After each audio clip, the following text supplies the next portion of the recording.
11절부터 14장 15절까지입니다. 그리스도께서 대신하여 죽으신 형제. 로마서 13장 11절부터 14장 15절까지입니다. 다 찾았습니까? 함께 봉독하도록 하겠습니다. 시작. 또한 너희가 이 시기를 알거니와 자다가 깰 때가 벌써 되었으니 이는 이제 우리의 구원이 처음 믿을 때보다 가까웠습니다. 밤이 깊고 낮이 가까웠으니 그러므로 우리가 어둠의 일을 벗고 빛의 갑옷을 입자. 낮에와 같이 단정히 행하고 방탕하거나 술 취하지 말며 음란하거나 호색하지 말며 다투거나 시기하지 말고 오직 주 예수 그리스도 옷 입고 정욕을 위하여 육신의 일을 도모하지 말라. 믿음이 연약한 자를 너희가 받되 그의 의견을 비판하지 말라. 어떤 사람은 모든 것을 먹을 만한 믿음이 있고 믿음이 연약한 자는 채소만 먹느니라. 먹는 자는 먹지 않는 자를 업신여기지 말고 먹지 않는 자는 먹는 자를 비판하지 말라. 이는 하나님이 그를 받으셨습니다. 남의 하인을 비판하는 너는 누구냐? 그가 서 있는 것이나 넘어지는 것이 자기 주인에게 있으면 그가 세움을 받으리니 이는 그를 세우시는 권능이 주께 있습니다. 어떤 사람은 이 날을 전날보다 낮게 여기고 어떤 사람은 모든 날을 같게 여기나니 각각 자기 마음으로 확정할지니라. 나를 중히 여기는 자도 주를 위하여 중히 여기고 먹는 자도 주를 위하여 먹으니 이는 하나님께 감사하며 먹지 않는 자도 주를 위하여 먹지 아니하며 하나님께 감사하느니라. 우리 중에 누구든지 자기를 위하여 사는 자가 없고 자기를 위하여 죽는 자도 없도다. 우리가 살아도 주를 위하여 살고 죽어도 주를 위하여 죽나니 그러므로 사나 죽으나 우리가 주의 것이로다. 이를 위하여 그리스도께서 죽었다가 다시 살아나셨으니 곧 죽은 자와 산 자의 주가 되려 하시니라. 내가 어찌하여 내 형제를 비판하느냐? 어찌하여 내 형제를 업신여기느냐? 우리가 다 하나님의 심판대 앞에 서리라. 기록되었으되 주께서 이르시되 내가 살았노니 모든 무릎이 내게 꿇을 것이요 모든 혀가 하나님께 자백하리라 하였느니라. 이러므로 우리 각 사람이 자기 일을 하나님께 직고하리라. 그런즉 우리가 다시는 서로 비판하지 말고 도리어 부딪힐 것이나 거칠 것을 형제 앞에 두지 아니하도록 주의하라. 내가 주 예수 안에서 알고 확신하노니 무엇이든지 스스로 속된 것이 없으되 다만 속되게 여기는 그 사람에게는 속되니라. 만일 음식으로 말미암아 내 형제가 근심하게 되면 이는 내가 사랑으로 행하지 아니함이라. 그리스도께서 대신하여 죽으신 형제를 내 음식으로 망하게 하지 말라. 아멘. 로마서 13장 11절에 자다가 깰 때가 벌써 되었으니 라는 말은 이제 자지 말고 이제 그만 좀 자고 일어나라 그런 말이 아닙니다. 잔다라는 말은 정욕을 위하여 육신의 일을 도모하는 것입니다. 그래서 그렇게 하지 말고 깨어있는 자로 살아가야 한다 그 말입니다. 왜요?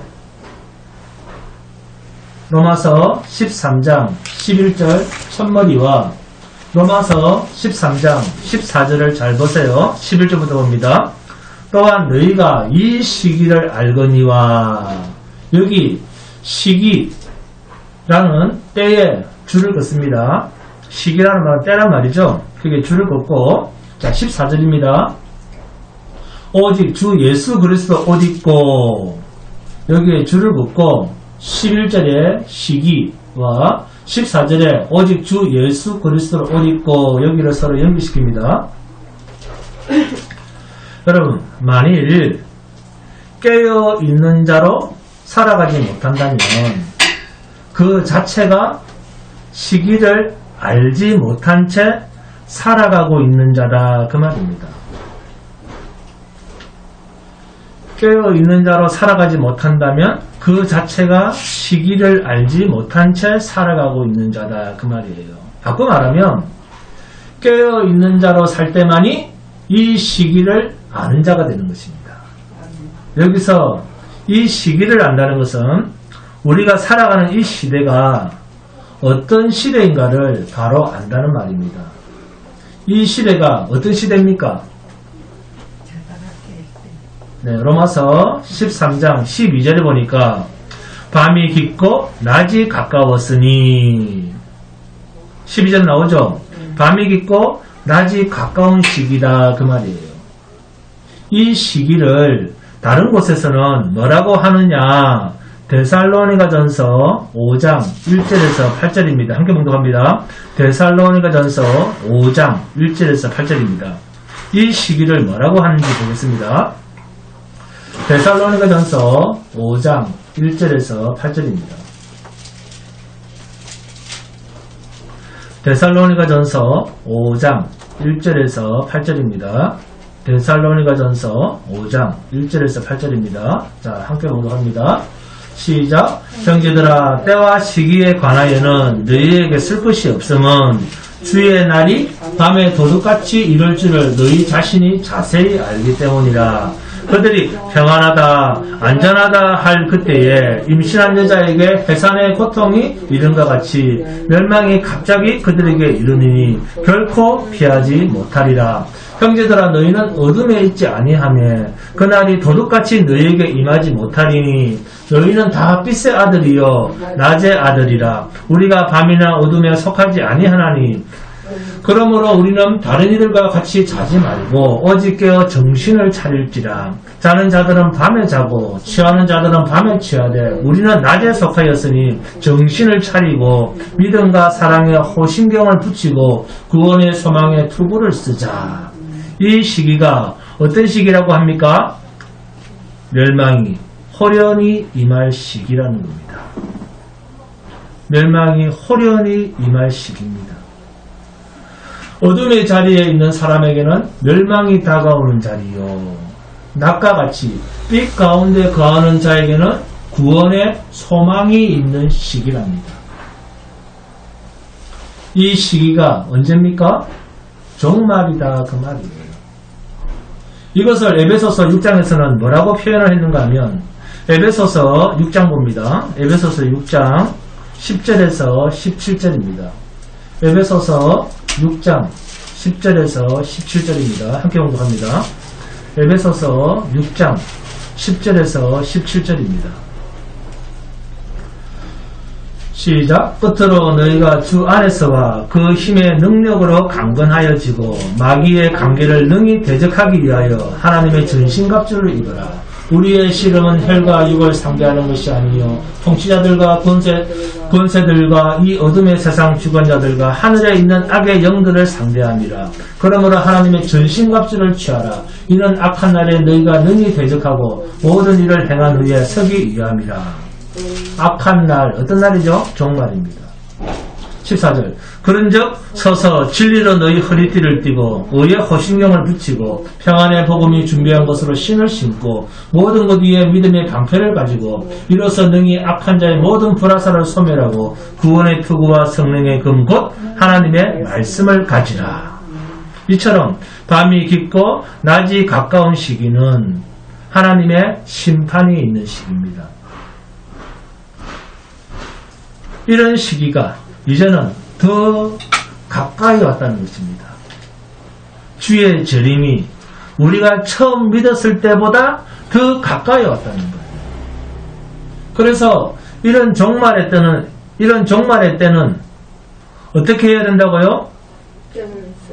어둠의 옷을 벗고 빛의 갑옷을 입어야 된다는 거예요. 종말의 때는 다른 짓을 하면 안 된다는 겁니다. 오직 생명을 위하는 일을 해야 된다는 거예요. 그러기 위해서는 빛의 갑옷을 입어라. 하나님의 전신갑주를 입어라. 예수 그리스도의 진리의 말씀을 가지라는 것입니다.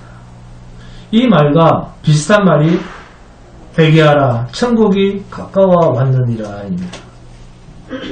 회개하라 천국이 가까워 왔느니라. 무슨 의미입니까? 회개하라 세상을 바라보지 마라 그 말입니다. 천국이 가까이 왔다는 말은 세상을 바라보지 말라는 말입니다. 그런데 회개하라 한다고 사람들이 돌아섭니까? 회개는 오직 천국이 가까이 왔다는 것을 아는 자에게만 나타납니다. 회개는 돌아서는 것입니다. 어디로부터요? 세상으로부터 돌아서는 것입니다. 그리고 어디로? 하나님의 나라를 바라봐야 됩니다. 그래서 세상을 바라보고 살던 사람이 하나님 나라를 바라보는 존재로 바뀌어져 있는 것, 이것이 그리스도를 따라가는 삶, 십자가의 삶, 좁은 길로 가는 삶이요 회개라고 합니다. 결국 이렇게 되는 것이 어둠의 일을 벗고 빛의 갑옷을 입자라는 말의 의미입니다. 신자의 위기는 돈이 없어서, 취업을 못해서, 건강을 잃은 것이 위기가 아니라 예수 그리스도를 따라 살지 못할 때, 말씀을 따라 살지 못하는 것, 이것이 신자로서의 가장 큰 위기입니다. 이보다 더 큰 위기는 없습니다. 그런데 사람들이 이것을 깨닫지 못한다는 데 문제가 있는 것입니다. 왜 모를까요? 왜? 시기, 종말을 깨닫지 못하기 때문입니다. 알지 못하기 때문에 어둠에 있다는 거예요. 어떤 것이 위기인지를 모른다는 겁니다. 그래서 오직 세상만을 바라보고 살아가는 사람들은 뭐라고 하는가? 잠자는 자라고 이야기를 합니다. 성경은 이런 자들을 향해서 잠에서 깰 때가 되었다. 너희들 무엇을 하느냐? 그 어둠의 일을 벗고, 이 어둠이 로마서 13장 13절에서는 낮에와 같이 단정히 행하고, 그런데 잔다는 말에 해당되는 사람들은 아직도 어둠의 일을 계속하고 있는 상태입니다. 자고 있는 것이 아니고 어둠의 일을 계속하는 상태가 잠자는 상태입니다. 그러나 빛의 갑옷을 입은 상태가 낮에와 같이 단정히 행하는 상태입니다. 그래서 로마서 13장 14절을 가보시면 낮에와 같이 단정히 행하는 것이 주 예수 그리스도로 옷 입은 상태고, 반대로 어둠의 일을 계속하고 있고 잠자는 상태를 정욕을 위하여 육신의 일을 도모하는 상태라고 연결시키고 있습니다. 결국 밤이라고 하는 것, 어둠이라고 하는 것은 예수 그리스도를 배척하고 있는 인생을 두고 하는 말입니다. 우리의 구원을 위해서 빛으로 오신 예수 그리스도를 배척하고 있는 상태, 예수 그리스도를 사랑하지 않고 살아가는 모든 상태가 밤이여 잠자고 있는 상태입니다. 여러분, 신자인 우리를 이 악한 세대에 남겨두신 하나님의 뜻이 뭘까요? 이 어둠의 시기에 왜 우리를 남겨놓았을까요? 왜 이 어둠의 세력 속에 우리를 두셨을까요? 그것은 하나님의 빛을 담고 있는 우리로 하여금 이 어둠 속에서 하나님의 빛을 나타내라는 것입니다. 이게 구별입니다. 이게 거룩입니다. 이것이 심판입니다. 그래서 로마서 13장 13절에서는 낮에와 같이 단정히 행하고 방탕하거나 술 취하지 말며 엄란하거나 호색하지 말며 다투거나 시기하지 말고 라는 말의 의미는 전혀 그리스도를 의식하지 않고 살아가는 인생에서 나타나는 현상들입니다. 그래서 그 다음 구절인 14절에서 오직 주 예수 그리스도를 옷 입고 정욕을 위하여 육신의 일을 도모하지 말라. 그리스도를 옷 입고 살아가라 그 말입니다. 그리스도로 옷 입고 살면 로마서 13장 11절에 또한 너희가 이 시기를 알거니와, 이 시기가 어느 시기인지를 알게 된다는 것입니다. 그리스도로 옷 입고 살아갈 때 구원이 처음 믿을 때보다 더 가까이 왔음을 알게 되어 있습니다. 우리가 그리스도로 옷 입는다는 것은 성경에서 두 가지로 나누어서 생각해 볼 수 있습니다. 첫째, 옷이라고 하는 것은 창세기를 보시면 우리의 부끄러움을 가려주는 기능이 있습니다. 두 번째, 그리스도와 같은 신분이 되고 그리스도와 같은 일을 하게 된다. 예수 그리스도와 같은 운명으로 살게 된다는 것입니다. 성도는 좁은 길의 삶을 살 수밖에 없습니다. 이것이 성령 세례라. 그래서 갈라디아서 3장 27절에 누구든지 그리스도와 합하기 위하여 세례를 받은 자는 그리스도로 옷 입었느니라. 아멘. 그리스도와 합하기 위하여 세례를 받은 자는 성령 세례를 받은 자들, 신자, 성령 안에 있는 자, 그리스도로 옷 입은 자, 이거로 성령 받은 사람입니다. 그리스도가 나와 함께, 그리스도와 나와 함께 계시나, 하나님 보좌 우편에 계시나 상관이 없습니다. 조금 더 그분이 사셨던 삶에서 이탈하지 않는 삶, 그 삶을 위해서 성령은 우리 속에 오셨습니다. 바울 사도는 고린도전서 11장 1절에서 내가 그리스도를 본받는 자가 된 것 같이 너희는 나를 본받는 자가 되라.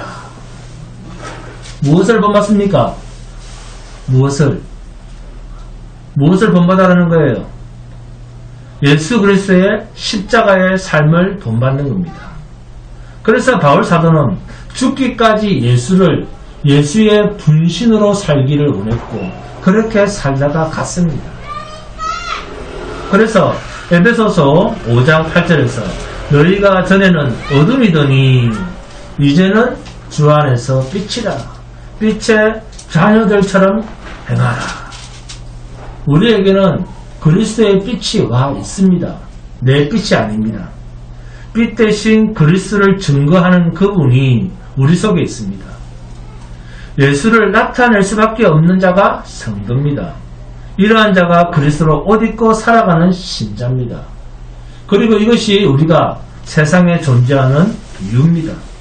마태복음 4장 17절에 이때부터 예수께서 비로소 전파에 이르시되 회개하라 천국이 가까이 왔느니라 하시더라. 아멘. 여러분, 언제 하나님께서 자신의 나라를 다스리지 않았을 때가 언제 있었습니까? 하나님은 언제나 하나님이 왕이 되셔서 우리를 통치하셨습니다. 그렇다고 하면 회개하라 천국이 가까이 왔느니라. 뭔가 이 말은 모순이 있지 않습니까? 하나님은 늘 우리를 통치하고 계셨었는데 영원 전부터 지금까지 하나님이 통치하지 않았을 때가 있었습니까? 없었습니다. 그렇다고 하면 하나님께서, 예수님께서 회개하라 천국이 가까이 왔느니라 라는 말씀은 이상하죠. 그런데 있었다고 하면 뭔가 의미가 있다는 것입니다. 히브리서 1장 봅니다. 히브리서 1장 1절에서 2절입니다. 히브리서 1장 1절 2절입니다. 옛적에 선지자들을 통하여 여러 부분과 여러 모양으로 우리 조상들에게 말씀하신 하나님이 이 모든 날 마지막에는 아들을 통하여 우리에게 말씀하셨으니 이 아들을 만유의 상속자로 세우시고 또 그로 말미암아 모든 세계를 지으셨느니라. 구약부터 많은 선지자들이 선포했던 모든 날 마지막에는 아들을 통하여 우리에게 말씀하실 것, 이게 뭡니까? 하나님께서 아들로 자기 자신을 나타내시는 것이 모든 날의 마지막이 된다. 주의 날이 된다. 종말이다. 그러니까 예수 그리스도께서 오셔서 하나님을 우리에게 보여주신 사건, 그것이 그 이름을 예수라 하라. 하나님이 우리와 함께 계신다. 하나님이 예수 그리스도 아들을 통해서 하나님이 우리에게 자신을 드러내 보이시는 것, 이것이 마지막 날에 되는 일이라고 했습니다. 그래서 주님이 오셔서 종말이라, 말세라, 하나님께서 예수 그리스도 자기 자신을 드러내시는 그때가 곧 세상의 끝, 종말인 줄 알아라는 말씀입니다. 우리는 지금 세상 끝 중에 끝에 살고 있습니다. 이제는 주님이 오실 사건만 남아 있습니다. 히브리서 9장 28절에는 이런 말씀이 있습니다. 이와 같이 그리스도도 많은 사람의 죄를 담당하시려고 단번에 드린 바 되셨고, 예수님의 초림입니다. 구원에 이르게 하기 위하여 구원이 처음 믿을 때보다 가까이 왔다라고 하는 로마서 13장 11절 말씀을 설명하듯이 구원에 이르기 위하여 죄와 상관없이 자기를 바라는 자들에게 두 번째 나타나시리라. 아멘? 예수님의 초림과 재림을 시간적 차이를 두고 멀리 있는 것처럼 말씀하시지 않고 똑같은 수평성상에서 말씀하시는 걸 보면 임박한 종말이라는 느낌을 받지 않습니까? 성경은 시간의 개념으로 말씀하시지 않습니다. 예수님의 심판은 먼 훗날에 있는 것이 아니라 날마다 지금도 우리 속에서 행해지고 있습니다. 무엇으로요? 하나님의 말씀으로. 지금도 주님은 심판을 행하고 계십니다. 말씀으로 알곡과 가라지를 지금도 갈라놓고 있습니다. 요한복음 3장 18절에 나옵니다. 그를 믿는 자는 심판을 받지 아니하는 것이요 믿지 아니하는 자는 하나님의 독생자의 이름을 믿지 아니함으로 벌써 심판을 받은 것입니다. 주님은 오늘도 자기 백성인 자와 아닌 자를 갈라놓고 있습니다. 벌써 심판을 받은 것이니라. 무엇을 가지고요? 하나님의 독생자의 이름을 믿지 아니하는 것이 벌써 심판대 앞에 놓여 있는 것입니다. 그래서 세상 사람은 이미 죽은 자입니다. 예수 믿지 않는 자는 이미 죽은 자예요. 영원한 죽음을 쌓아가고 있습니다. 그런데도 생명을 가진 성도가 죽어 있는 자들을 보면서, 예수 믿지 않는 사람들을 보면서 그들이 하는 짓을 계속 따라갔어야 되겠습니까? 그렇기 때문에 그리스도 예수 안에 있다는 것은 낙과 같은 상태에 살고 있다는 것이요, 빛의 갑옷을 입은 상태예요. 그렇지 않은 세상 사람들은 어둠에 있는 자요, 밤이 깊은 상태, 자고 있는 모습입니다. 성경에서 잔다는 것을 죽어 있는 상태를 표현한 말입니다. 로마서 14장 1절 2절입니다. 믿음이 연약한 자를 너희가 받되 그의 의견을 비판하지 말라. 어떤 사람은 모든 것을 먹을 만한 믿음이 있고 믿음이 연약한 자는 채소만 먹느니라. 아멘. 주님의 몸된 교회, 지상의 교회 공동체 속에는 믿음의 수준이 좀 강하고 약한 자가 있다는 겁니다. 그렇다고 그들을 비판하지 말고 그들의 의심하는 바를 나무라지 말라는 겁니다. 왜요? 이 사람들은 지금껏 세상에 살다가 막 주님의 품으로 돌아왔기 때문에 오래 믿은 사람처럼 믿음의 연륜이 깊지 못합니다. 성경도 잘 모를 수 있고 교회 생활도 잘 모르기 때문에 그들의 생각하는 것이나 말하는 것이 여전히 세상에서 길들여진 그대로 드러날 수 있습니다. 그래서 교회에서도 세상처럼 교회 안에서 와서, 교회로 와서 자기 잘난 척 할 수도 있고 자기가 하나님처럼 기준이 되어 사는 그런 실수도 할 수도 있습니다. 이러한 자를 성경은 연약한 자, 믿음이 연약한 자라고 말합니다. 이런 연약한 자들에 대해서 그들을 거부하거나 비판하거나 해서는 안 된다는 것입니다. 지상의 교회는, 이 땅의 교회는 이러한 연약한 사람도 함께 할 수 있는 곳입니다. 하나님의 나라는 하나님의 사랑으로 다스려지는 나라입니다. 전능하신 하나님께서 가장 약하고 미련하고 비참한 자, 죄인들, 죽게 된 자들을 위해서 이 땅에 오셔서 대신 죽으실 만큼 하나님의 나라는 희생이라는 이름을 앞세운 사랑의 공동체입니다. 그렇기 때문에 이러한 다양한 계층, 특히 약한 자들이 살아갈 수 있는 세계입니다. 로마서 14장 1절에 믿음이 연약한 자를 너희가 받되 그의 의견을 비판하지 말라. 여기서 받되라는 말이 대단히 중요합니다. 그 사람의 실수나 어리석음을 수용해라, 용납해라는 것입니다. 오히려 그들을 이해하고 그들을 격려하고 세워주라는 것입니다. 이것이 하나님께서 오래 참으시는, 그리고 죽음에 놓인 우리를 구원하신 하나님의 자비, 하나님의 긍휼, 하나님의 사랑의 성품입니다. 또한 이것이 성도에게 담겨있는 하나님의 형상입니다. 약한 자를 받아주고 이해하고 들어주고 격려하는 것이 연약한 자를 돕는 첫걸음입니다. 병든 자를 치유하는 지름길입니다. 주님의 피로 값주고 사신 교회는 병든 사람도 죄를 많이 지은 사람들도 함께 모여서 주님의 사람으로 하나가 되는 공동체입니다. 이러한 자들을 껴안고 사랑하고 치유하고 고침받는 곳이 교회입니다. 1절에 믿음이 연약한 자를 너희가 받되 그의 의견을 비판하지 말라. 그 사람이 알지 못해서 의심하는 것을 우리는 이해해 줘야 됩니다. 나는 믿어지는데 그 사람은 믿지 못하는 것 때문에 그 사람을 비판해서도 안 됩니다. 이러한 모습이 교회 공동체 안에 반드시 있어야 되는 모습입니다. 로마서 14장 2절입니다. 어떤 사람은 모든 것을 먹을 만한 믿음이 있고 믿음이 연약한 자는 채소만 먹느니라. 제사 음식은 안 된대. 이렇게 먹지 말아야 할 음식이 있다라고 생각하는 사람, 하나님께서는 그 사람을 믿음이 연약한 자라고 말씀합니다.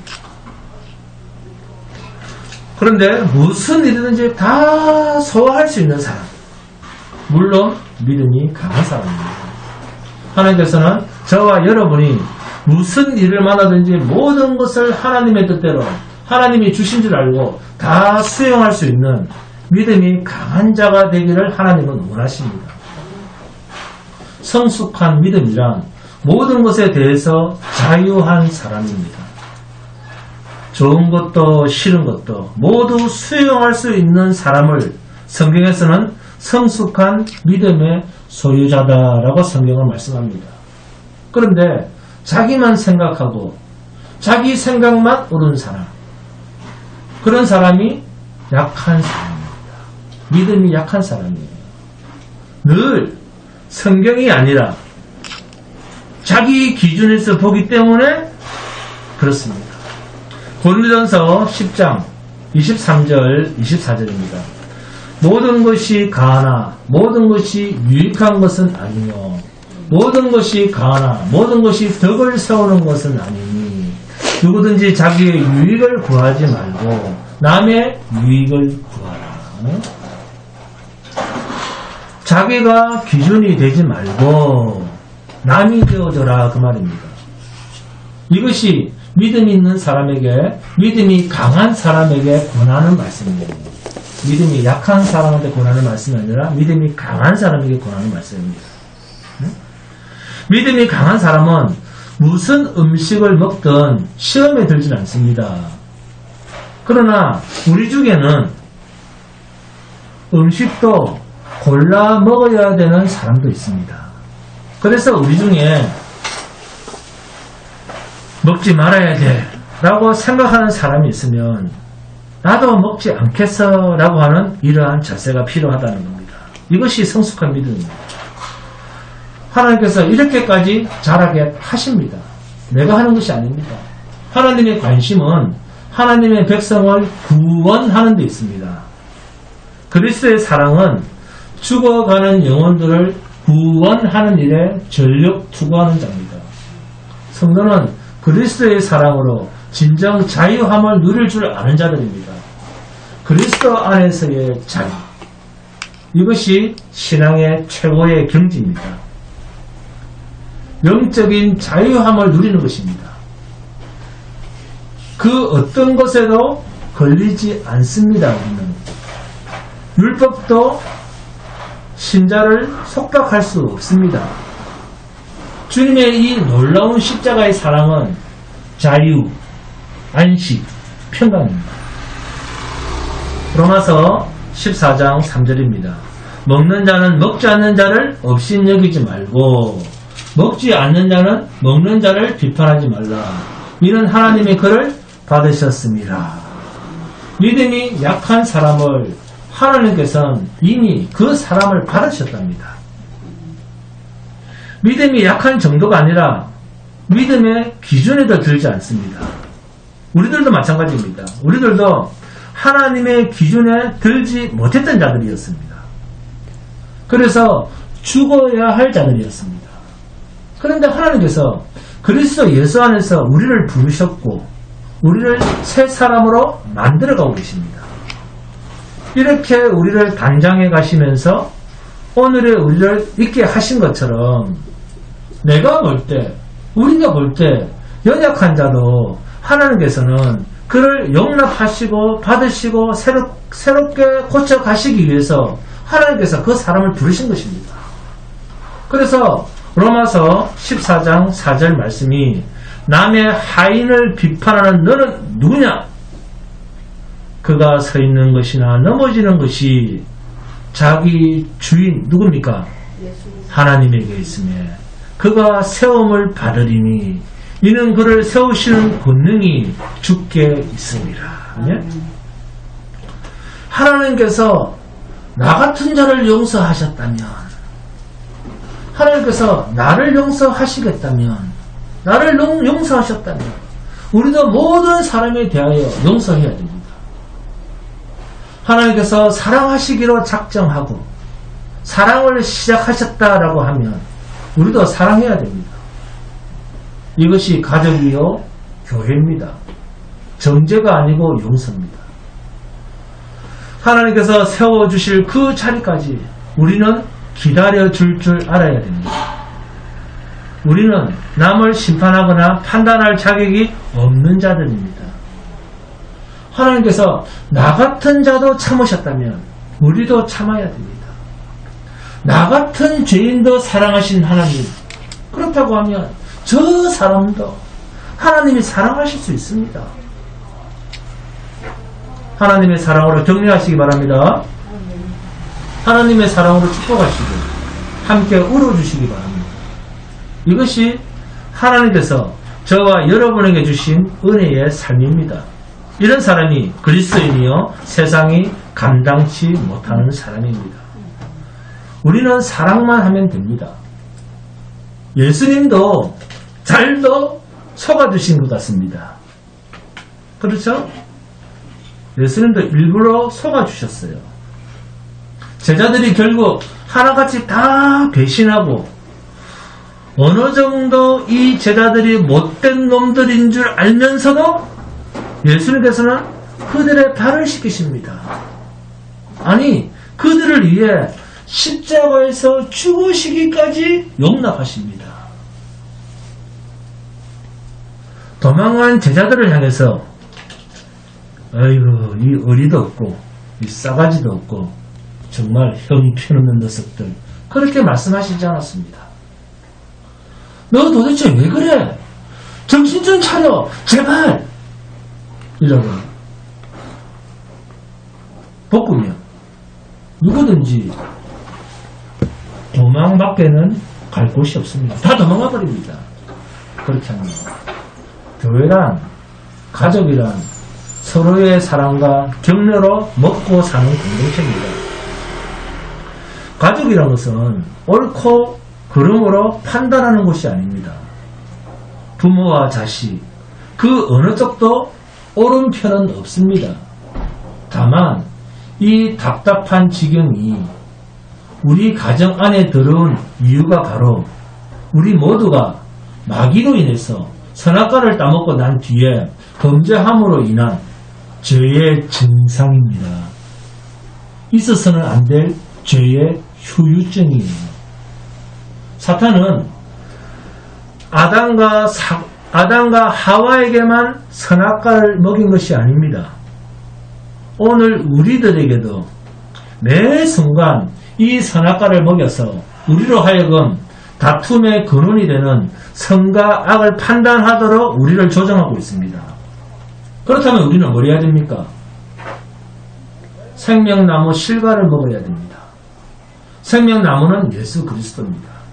이 생명나무 실과를 먹으면 미움과 악함과 죽음이 보이지 않습니다. 남을 판단하거나 정죄할 것이 보이지 않습니다. 왜요? 주님의 성품에는 그 어떤 악한 자라도 용서받지 못할 자가 없습니다. 그러므로 용서하고 축복하고 세워주게 됩니다. 입만 열면 격려하는 말만 나오고 축복하는 말만 나옵니다. 이것이 생명 나옵니다. 신자는 우리 마음대로 사용할 수 있는 시간이나 날이 없습니다. 교회 와서 하는 동사는 거룩하고 나가서 회사에서는 자기 멋대로 살아도 되는 겁니까? 내가 안식일의 주인이라. 신자의 날은 모든 날이 안식일입니다.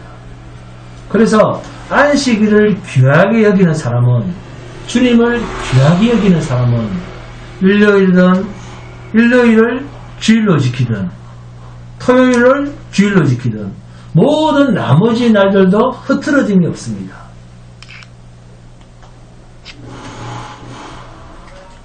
11조를 구별하는 사람은 나머지 것에 대해서도 자기 것으로 여기지 않고 하나님의 일에 쉽게 사용합니다. 돈뿐만 아닙니다. 그런 분은 모든 삶이 주님을 위하여입니다.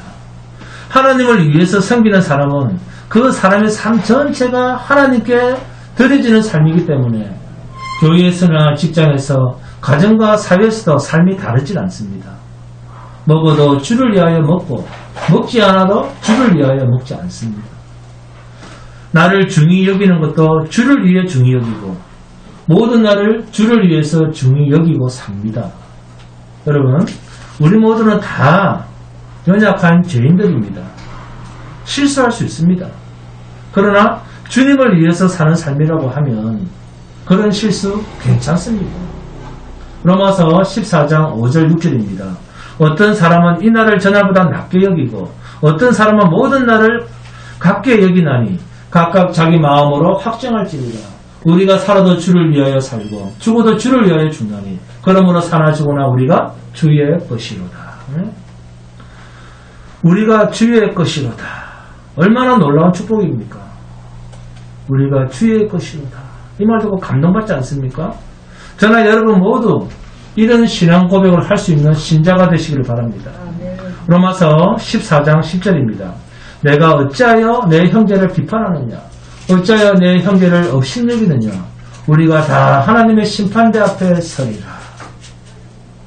우리가 사람을 멸시하는 것은 그 사람을 자신의 기준으로 판단하기 때문입니다. 그리스도 안에서 성도는 서로 사랑하며 존중해야 됩니다. 오직 멸시받아 마땅한 자는 외식하는 자들 뿐입니다. 그리고 로마서 14장 11절입니다. 기록되었으되 주께서 이르시되 내가 살아노니 모든 무릎이 내게 꿇을 것이요 모든 혀가 하나님께 자백하리라 하였느니라. 이 11절 말씀은 이사야서 45장 23절을 인용한 말씀입니다. 이사야서 45장 23절입니다. 내가 나를 두고 맹세하기를 내 입에서 공의로운 말이 나갔은즉 돌아오지 아니하나니 내게 모든 무릎이 꿇겠고 모든 혀가 맹세하리라 하였노라. 하나님께서 내가 나를 두고 맹세하기를 이라고 말씀하신 이유는 이스라엘 백성들의 연약함 때문입니다. 하나님은 신실하시지만 우리 사람은 어떻습니까? 인생들은 항상 흔들리며 요동칩니다. 하나님은 흔들림이 없는데 인생들은 맨날 흔들려요. 하나님께서는 신앙이 흔들리고 요동칠지도 모를 당신의 백성들을 위하여 내가 나를 두고 맹세하기를 이렇게 말씀하신 것입니다. 흔들리는 우리랑 맹세하자 그렇게 하지 않습니다. 그리고 내 입에서 공의로운 말이 나갔은즉 돌아오지 아니하나니 라고 선포를 하십니다. 이것은 하나님의 말씀은 한번 선포되면 반드시 성취된다는 뜻입니다. 그러면서 내게 모든 무릎이 꿇겠고 이것은 모든 이방인들이 하나님께로 겸손하게 나올 것을 뜻하는 말입니다. 그리고 모든 혀가 맹세하리라 라는 말은 예배에 대한 것입니다. 모든 입술이 하나님께 고백한다는 것입니다. 로마서 14장 10절에서 12절은 그리스도의 최후의 심판에 대한 가르침도 내포되어 있습니다. 예수 그리스도께서 마지막 날에 세상을 심판하실 때 모든 무릎이 주님께 꿇고 모든 입술이 그리스도에게 자백하리라는 말씀입니다. 로마서 14장 13절입니다. 그런즉 우리가 다시는 서로 비판하지 말고 도리어 부딪힐 것이나 거칠 것을 형제 앞에 두지 아니하도록 주의하라. 부딪힐 것이나 거칠 것을 형제 앞에 두지 아니하도록 주의하라. 이때 형제가 어떤 신분이냐? 그리스도께서 대신하여 죽으신 형제입니다.